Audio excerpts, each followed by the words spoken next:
आज हामी परमेश्वरलाई धन्यवाद दिनेछौँ। आज हामी परमेश्वरको वचन कलस्सी 2को 13देखि 15सम्म पाठ गर्नेछौँ। कलस्सी 2को 13देखि 15सम्म। तिमीहरू आफ्ना अपराध र शरीर अनुसार बेखतनामा मरेका थियौ, तर परमेश्वरले हाम्रा सबै अपराध क्षमा गरिदिएर उहाँसँगै जीवित पार्नुभयो र हाम्रो विरुद्धमा रहेको तमसुक र त्यसका सबै कानुनी दाबीहरूलाई क्रुसमा किला ठोकी रद्द गरिदिनुभयो। उहाँले प्रधानताहरू र शक्तिहरूलाई निशस्त्र पारी ती सबैमाथि क्रुसमा विजय प्राप्त गर्नुभयो र तिनलाई खुलमखुला तमासा बनाइदिनुभयो। आमेन। हामी संसारमा धेरै शक्तिहरूको विषयमा पढ्न पाउँछौँ, जान्न पाउँछौँ। Army power, police power, weapon power, nuclear power, विभिन्न देशहरूका पावर, त्यस्ता पावर अथवा शक्तिहरूको विषयमा हामी देख्छौँ। तर आज हामी क्रुसको शक्तिको विषयमा यहाँनिर कुरा गर्नेछौँ। ती सबै शक्तिहरूभन्दा फरक क्रुसको शक्तिको विषयमा आज हामी परमेश्वरको वचनद्वारा हेर्नेछौँ। हिजोको कुरा गऱ्यो भने धेरै जसो देशहरूमा गुड फ्राइडे भनेर, असल शुक्रबार भनेर मनाइयो। कतिजना विश्वासीहरू बिहानदेखि नै उपवास बस्नुभयो, प्रार्थना गर्नुभयो। साँच्चै प्रभुले भोग्नु भएको त्यो क्रुसको दुःख र कष्टलाई सम्झने कामहरू पनि गर्नुभयो।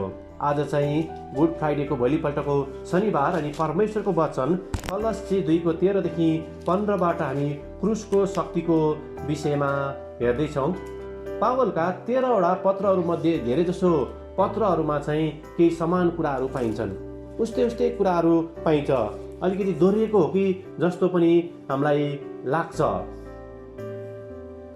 अनि पहिलो कोरिन्थी 1:18मा हेऱ्यो भने त्यहाँ यसरी लेखिएको छ, किनकि क्रुसको सन्देश चाहिँ नष्ट भइरहेकोहरूका निम्ति मूर्खता हो, तर हामी उद्धार पाइरहेकाहरूको निम्ति परमेश्वरको शक्ति हो। आमेन। कुनै एकजना मानिसलाई, कुनै एकजना विद्वानलाई चाहिँ तपाईँले बाइबल पढ्दा के बुझ्नुभयो भनेर सोद्धाखेरि उहाँले यसरी जवाफ दिनुभएको थियो, वास्तवमा बाइबल त भेडा र भेडा गोठालाहरूको कथा रहेछ। एक हिसाबले त्यो कुरा सत्य पनि हो, तर हामी बाइबललाई त्यसरी बुझ्दैनौँ। त्यसै गरी संसारका मानिसहरूले, मूर्ख मानिसहरूले आज बाइबलको भनाइअनुसार क्रुसको सन्देश चाहिँ उनीहरूको निम्ति मूर्खता हो, तर हामी फरक किसिमले क्रुसलाई बुझ्छौँ, क्रुसको शक्तिलाई बुझ्छौँ, क्रुसको मर्मलाई बुझ्छौँ। त्यस कारण हामी उद्धार पाइरहेकाहरूको निम्ति यो क्रुस चाहिँ परमेश्वरको शक्ति हो। आमेन। अनि यो पत्र पनि, आज यो कलस्सीको पत्र पनि पावलले चाहिँ विशेष गरी उद्धार पाइरहेका हामीहरूलाई चाहिँ लेख्नुभएको, मण्डलीलाई लेख्नुभएको, विश्वासीहरूलाई चाहिँ लेख्नुभएको। अनि जब हामी त्यो क्रुसको महिमित विजयलाई हेर्दछौँ, त्यो क्रुसको महिमित विजयलाई सोध्दछौँ भने हामीले हिँड्ने तरिका, हामीले सोच्ने तरिका फरक हुन्छ। आजको वचनले हामीलाई भन्न खोजेको कुरा के त भन्दाखेरि, हामी मरेका थियौँ अनि परमेश्वरले हामीलाई जीवित पार्नुभयो। अर्को, स्वर्गमा हाम्रो विरुद्धमा तमसुक थियो अनि त्यो तमसुकलाई चाहिँ प्रभु येशूले चाहिँ क्रुसमा किला ठोकी रद्द गरिदिनु भयो। आज हामी यस्तै कुराहरू पाउँछौँ। वास्तवमा स्वर्गमा चाहिँ हाम्रो विरुद्धमा चाहिँ के थियो त?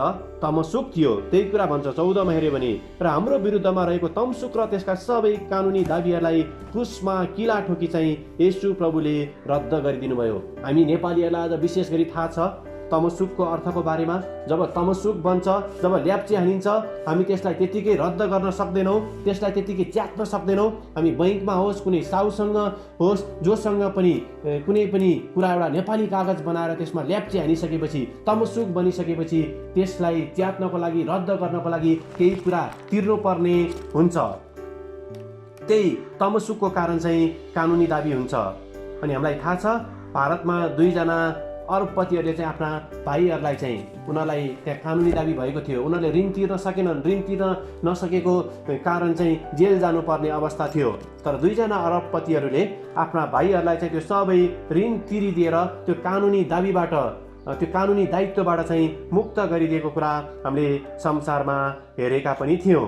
अनि येशू ख्रीष्टले चाहिँ विशेष गरी अझ 15मा हेऱ्यो भने उहाँले प्रधानता र भूतात्माका शक्तिहरूमाथि क्रुसमा चाहिँ विजय प्राप्त गर्नुभयो र तिनलाई चाहिँ खुलमखुला तमासा बनाइदिनु भयो। आमेन। अनि उहाँले त्यो क्रुसमा प्राप्त गर्नुभएको विजय चाहिँ त्यो हाम्रो विजय हो, हामी सबैको विजय हो। स्वर्गमा हाम्रो विरुद्धमा तमोसुक थियो। कस्तो तमोसुक थियो त भन्दाखेरि म पापको कारण चाहिँ मृत्यु भोग्नेछु, म पापको कारण चाहिँ शैतानको दासत्वमा हुनेछु।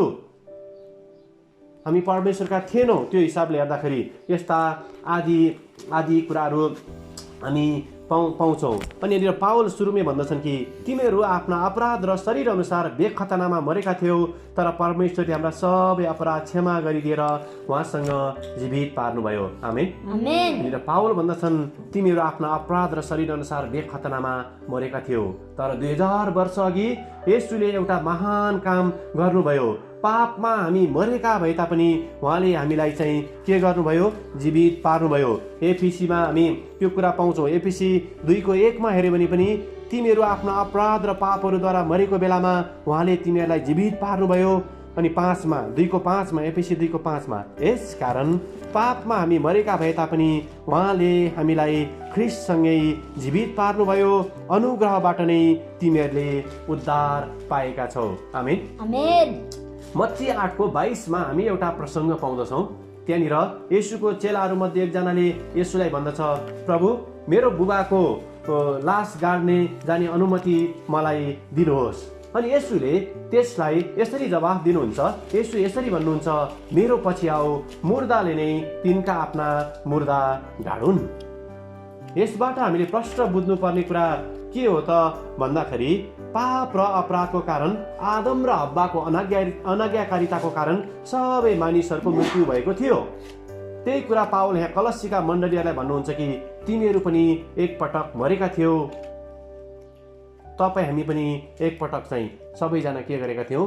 पापको कारण, अधर्मको कारण मरेका थियौँ। त्यही भएर प्रभु येशूले भन्न खोज्नु भएको कुरा, संसारमा भएका मानिसहरूले जसले येशूलाई प्रभु भनेर स्वीकार गरेका छैनन्, जसले येशूलाई प्रभु भनेर ग्रहण गरेका छैनन्, उनीहरू चाहिँ आत्मिक रूपमा मरेका छन्। तर परमेश्वरले हाम्रा सबै अपराध क्षमा गरिदिएर हामीलाई जीवन दिनुभयो। क्रुसमा चाहिँ येशूले अचम्मको काम गर्नुभएको छ, धेरै कामहरू गर्नुभएको छ हाम्रो उद्धारको निम्ति। तपाईँ हाम्रो उद्धारको निम्ति येशू प्रभुले चाहिँ मोल तिरिदिनु भएको छ। अघि त्यहाँ अरबपति भाइहरूको मोल तिरेको जस्तै मोल तिरिदिनु भएको छ। त्यो मोल तिरेर चाहिँ त्यो तमसुकलाई के गरिदिनु भएको छ? उहाँले रद्द गरिदिनु भएको छ। उहाँले त्यो तमसुकको मोल तिरिदिनु भएको कारण अब हाम्रो विरुद्धमा तमसुक छैन, हाम्रो विरुद्धमा कुनै कानुनी दाबीहरू छैन। अनि पुराना नियमका सबै भविष्यवाणी र विधि विधानहरू पनि येशू प्रभुले चाहिँ क्रुसमा पुरा गर्नुभएको कुरा हामी पाउँछौँ। अनि आदमका समयदेखि लिएर सारा बलिदानहरू चाहिँ के येशूले चाहिँ क्रुसमा चाहिँ पुरा गर्नुभएको कुरा। अनि कल्वरी क्रुसको त्यो बलिदान चाहिँ एउटा अनन्त विजय थियो, त्यो हार थिएन। यद्यपि त्यहाँ मानिसहरूले पनि गिल्ला गर्दैथे, आफू त परमेश्वरको पुत्र होस् भने आफैलाई बचा, तल आएर देखा आदि कुराहरू। अनि परमेश्वर चाहिँ मानिससँग संगति गर्न चाहनुहुन्थ्यो, तर शैतान चाहिँ जहिले पनि बाधा ल्याउन चाहनुहुन्थ्यो। अनि कल्वरीको त्यो विजय चाहिँ शैतानको निम्ति चाहिँ एउटा ठुलो हार र एउटा अनन्तको हार, एउटा ठुलो हार र उसको निम्ति चाहिँ एउटा ठुलो धक्का थियो। अस्ति पनि मैले कथा भनिसकेँ, यूहन्ना 19:30 हेऱ्यो भने जब प्रभु येशू चाहिँ आफ्नो प्राण त्याग गर्न जाँदै हुनुहुन्थ्यो, त्यहाँनिर उहाँले भन्नुभयो, इट इज फिनिस्ड, अब सिद्धियो, मैले सबै काम अब पुरा गरेँ, मैले बलिदानका कामहरू पुरा गरेँ, मैले मुक्तिका कामहरू पुरा गरेँ, मैले सबै तिमीहरूका विरुद्धमा भएका ती कानुनी दाबीहरूलाई चाहिँ हटाइदिने काम पुरा गरेँ, अब सिद्धियो, इट इज फिनिस्ड। यो चाहिँ एकदमै महत्त्वपूर्ण कुरा हो। उत्पत्ति 3:15 हामी जब हेर्छौँ भने म तेरो र स्त्रीको सन्तानको बिचमा चाहिँ दुश्मनी हालिदिनेछु, त्यसले तेरो शिर कुचाउनेछ अनि तैँले त्यसको कुर्कुच्चा डस्नेछस्। यहाँ क्रुसमा चाहिँ शैतानको शिर कुचाइएको छ। उहाँले शैतानलाई निशस्त्र पार्नु भएको छ। आज भन्न खोजे पावलले कलस्सीका मण्डलीलाई भन्न खोज्नु भएको कुरा, हामीलाई भन्न खोज्नु भएको कुरा यो हो कि येशू प्रभुले चाहिँ क्रुसमा चाहिँ शैतानलाई निशस्त्र पार्नु भएको छ। अनि क्रुसमा चाहिँ येशूले विजय प्राप्त गर्नुभएको छ र शैतानलाई खुला तमासा बनाइदिनु भएको छ। 2:15 उहाँले प्रधानता र शक्तिहरूलाई निशस्त्र पारी ती सबैमाथि क्रुसमा विजय प्राप्त गर्नुभयो र तिनलाई खुला तमासा बनाइदिनु भयो। आमेन। अनि धेरै जसो यो प्रेरितहरूको पुस्तकमा हामीले हेऱ्यो भने पुरानो करारबाट पनि पुरानो समयको चित्रणबाट पनि उनीहरूले कतिपय कुराहरू प्रश्न पार्न खोजेको कुरा हामी पाउँछौँ। यो 2:15 पनि पुरानो समयको एउटा चित्रण पनि हो। पुरानो समयमा जब राजा चाहिँ युद्धमा निस्कन्थे अनि यदि त्यो युद्धमा विजयी हुन्थे भने त्यो विजय भएर आएको राजाले चाहिँ त्यो आफ्नो नगरमा चाहिँ विजय उत्सव मनाउँथ्यो, नगर परिक्रमा हुन्थ्यो, त्यहाँनिर खुसियाली मनाइन्थ्यो। अनि पराजित राजा र त्यसका सेनाहरूलाई चाहिँ त्यो बजारमा ल्याएर, सहरमा ल्याएर, त्यो गल्लीहरूमा ल्याएर, चोकमा ल्याएर चाहिँ तमासा मनाइन्थ्यो। हो, पावल कलसीका विश्वासीहरूलाई यही कुरा बताउनुहुन्छ कि हाम्रो राजा येशू पनि विजय हुनुभएको छ। आमेन। अनि क्रुस रूपी आत्मिक युद्धमा येशू चाहिँ विजय हुनुभएको छ। उहाँले शैतान र त्यसका सेनाहरूलाई चाहिँ खुलम खुला अब तमासा बनाइदिनु भएको छ। त्यसका हतियारहरू, युद्धमा हारेको राजाको के हुन्छ? हतियारहरू खोसिन्छ, सेनाको हतियारहरू खोसिन्छ। त्यसै गरी त्यसका सबै हतियारहरू खोसेर चाहिँ येशूले चाहिँ क्रुसमा चाहिँ त्यसलाई के गर्नु भएको छ? निशस्त्र पार्नु भएको छ शैतान र त्यसका सेनाहरूलाई। अनि अघि यहाँ हामीले उत्पत्ति 3:15 को कुरा गरे जस्तै, अनि तैँले त्यसको कुर्कुच्चा डस्ने छस् भने जस्तै कहिलेकाहीँ पुच्छरले चाहिँ शैतानले हामीलाई हान्छ, तर त्यसले ठुलो हानि हामीलाई कहिले पनि पुर्याउन सक्दैन।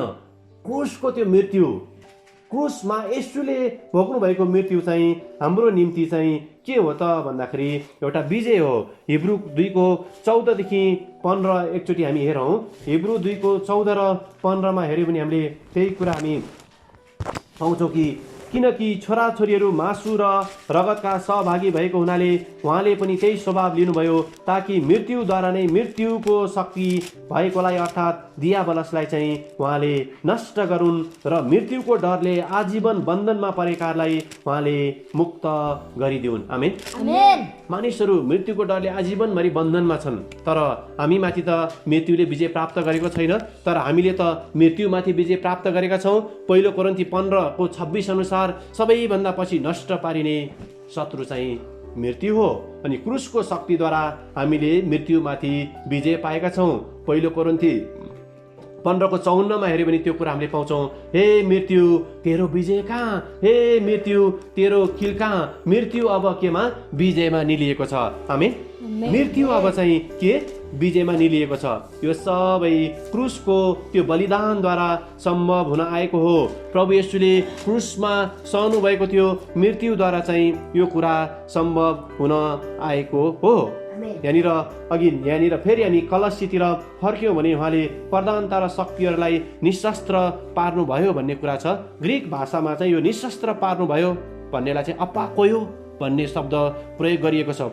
यो कस्तो भने पूर्ण रूपमा निष्क्रिय, पूर्ण रूपमा प्यासिभ, पूर्ण रूपमा शस्त्रहीन, पूर्ण रूपमा निष्क्रिय, पूर्ण रूपमा चाहिँ शैतानलाई चाहिँ येशू प्रभुले क्रुसको मृत्युद्वारा चाहिँ शक्तिहीन तुल्याउनु भएको छ।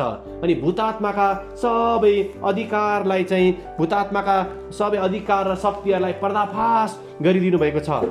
हामीले अझ राम्रोसँग बुझ्दाखेरि अर्को एउटा उदाहरण पनि लिन सक्छौँ।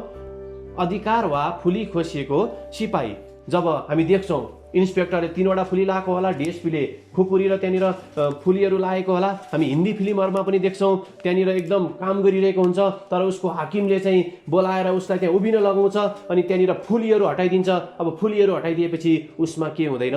कुनै पनि अधिकार हुँदैन। त्यो फुलीको कारण चाहिँ त्यो सिपाहीले अधिकार पाएको हुन्छ।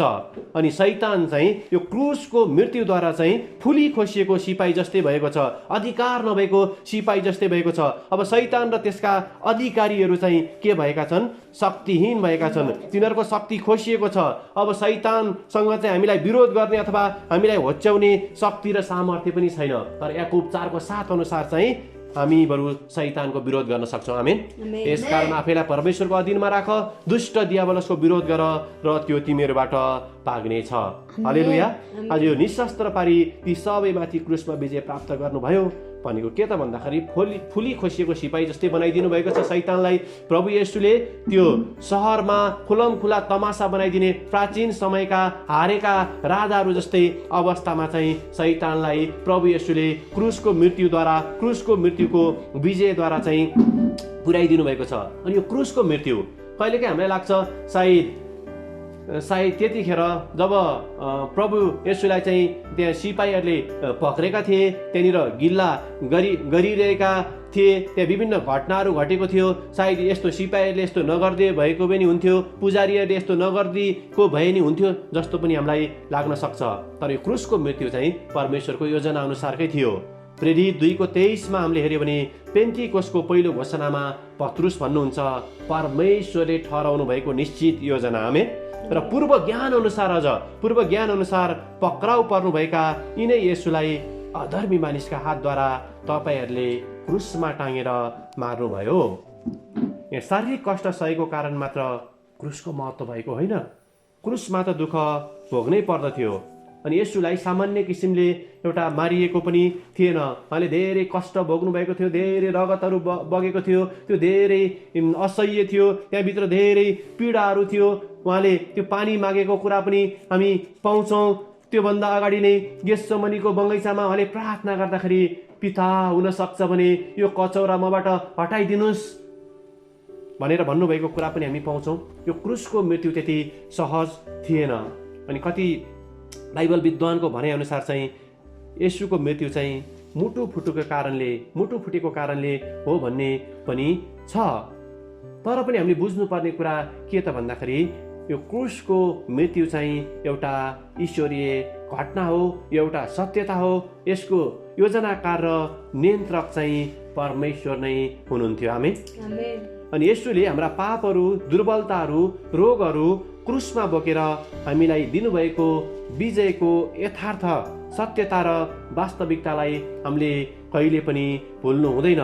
येशूले चाहिँ हामीलाई चाहिँ के क्रुसमा चाहिँ हाम्रा पापहरू उहाँले बोकिदिनु भयो, दुर्बलताहरू बोकिदिनु भयो, हाम्रा रोगहरू बोकिदिनु भयो र हामीलाई विजय दिनुभयो। अनि पाप, मृत्यु र रोगको बन्धनमा भएका, शक्तिहीन भएका हामीलाई क्रुसद्वारा चाहिँ उहाँले शक्ति दिनुभयो, उहाँले चाहिँ विजय दिनुभयो। आमेन। अनि आज हामीले प्रार्थना गर्दाखेरि शैतान डराउँदछ। आज हामीले भूतात्मालाई आज्ञा गर्दा तिनीहरू भाग्छन्। यो सबै क्रुसको बलिदानले दिएको शक्तिको कारण सम्भव भएको हो। र परमेश्वरले हामीहरू सबैलाई आशिष दिनुभएको होस्। र विशेष गरी आजको वचन अनुसार हामीले गर्नुपर्ने के त भन्दाखेरि हिब्रू 12:1 र 2 हामीले त्यहाँनिर हेऱ्यो भने विशेष गरी हाम्रो विश्वास सुरु गर्नुहुने र पुरा गर्नुहुने येशूलाई हेरौँ, क्रुसलाई हेरौँ र विजयी जीवन जिउन सकौँ। क्रुस नै हाम्रो निशाना हो। आमेन। एकैछिन प्रार्थना गरौँ।